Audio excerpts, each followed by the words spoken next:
Hello, welcome.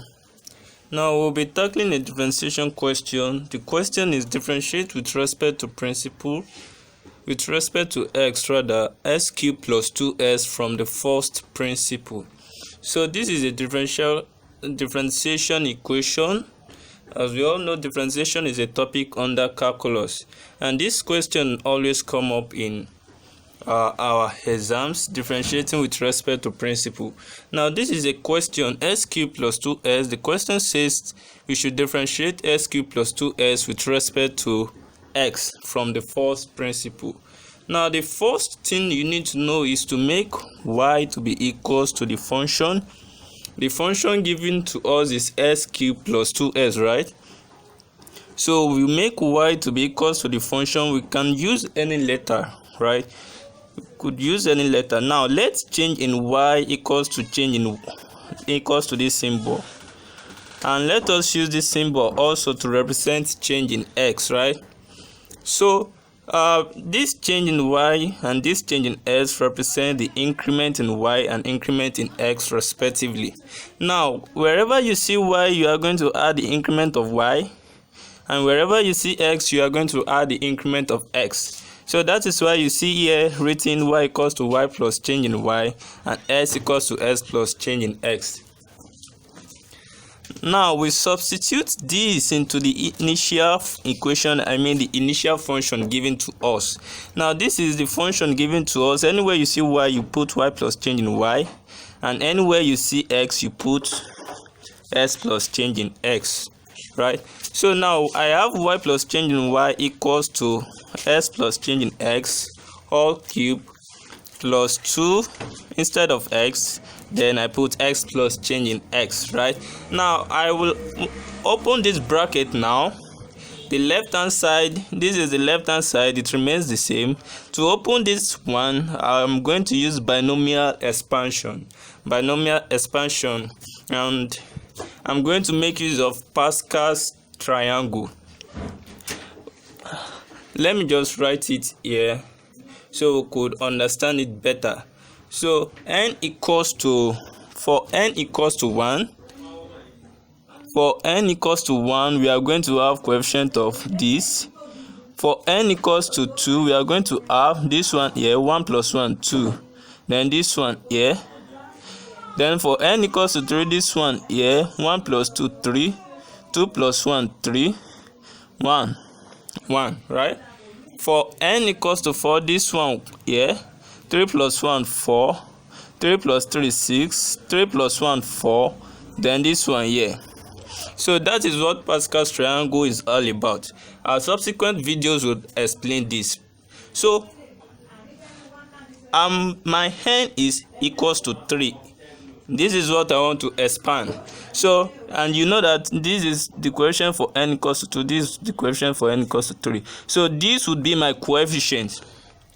That is why in the expansion I did there, you are seeing 1 3 3 1. This is what I followed, right?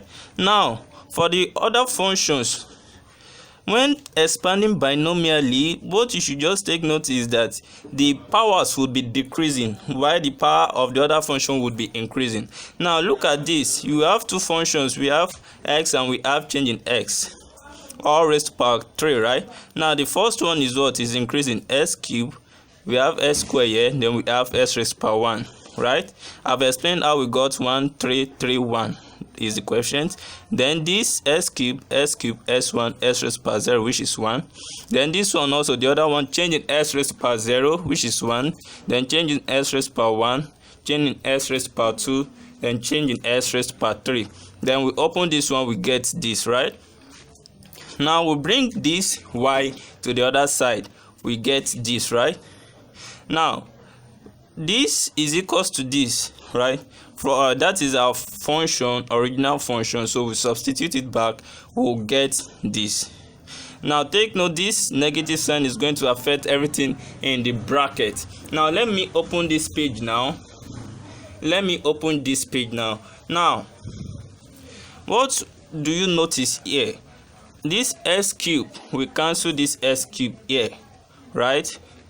This 2x plus 2x, we cancel this negative 2s. Take note, this negative sign will affect this, right? So this will cancel this, so I'll be left with 3s squared changing s plus 3s changing s all squared plus changing s all cubed plus 2 changing x, right? So what next? So I will divide both sides by changing x. That is, divide the left hand side and the right hand side by change in s, which will give me this. So if I divide by change in x, I will get this. If I divide this by change in s, this will cancel, which is this.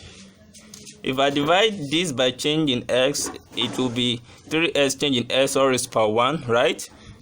Which is this. Then if I divide this by change in x, it will be change in s squared, right? Then divide this by change in s, I will be left with 2. Now, in the next step you are going to take is what? Find your dy dx, which is what the question says we should find. Then our dy dx is the limit of change in y over change in s when change in s approaches is 0. Check our subsequent videos, it would explain the limit of a function. Now, our change in y over change in x is this. So we just have to find the limit of this function when change in s approaches 0, and that would be our dy ds. So when change in s approaches 0, the whole of this will be 0, because 3s times 0 is 0. The whole of this will be 0, so I'll be left with what? 3s squared plus 2. So this would be my final answer. So differentiating this from the principle will result to this. So when you are differentiating from the first principle, what you should take note of is this formula. Take note of this formula, that your dy ds is always equals to the limit of change in y over change in s when change in s approaches 0. So I advise you subscribe to this channel and watch out for these subsequent videos that will be dropping soon on this channel. Thank you.